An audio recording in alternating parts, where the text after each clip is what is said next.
Nung bata pa kayo, ma'am, pinangarap nyo ba, I wish to be accountant. Gusto ko mag-compliance. Yan ba pinangarap nyo? O kung hindi, paano kayo napunta sa direction na to? Sinong nagtulak sa inyo? Ayan. Well, to be honest, wow, to be honest, big word. Siyempre, hindi ko gusto. Siyempre, nung bata pa, yan yung mga nung kabataan ko pa, 10 years ago. Uy, diba? Siyempre, ang mga usong course niyan is engineering, architecture, accountant, nurse.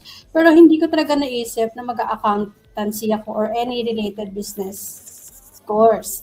But then, syempre nga, ang Lord, i-guide ka, diba? I-lead ka. And because ang mother ko is a certified public accountant, so sabi ko, bakit pa ako maghahanap ng iba? 'Di ba? Kumbaga sa kumpanya ni Henry C, bakit pa ako pupunta ng Robinson? Eh, nandito na ako sa SM.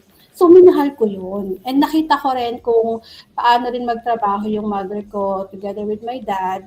Kaya sabi ko, okay to. Kaya nung bata pa ako, every April, syempre, di pa, ako ang taga-type ni mama ng auditor's report. This is, we have a kampayan. Susulat kami ng nanay ko yan, papatype na sa akin yan. Dati typewriter pa yun, di ba? So, yun, ganun. Oh. So, typical story ng hindi pinangarap pero doon napunta. At Sa bakit ka pa haba-haba maghahanap ng ng iba? Yes. Ka na maghahanap. Nandyan na. So, yun ang story ni ma'am. Hindi niya pinangarap, pero nandyan na siya ngayon. Siya yung nagbibigay buhay, kulay,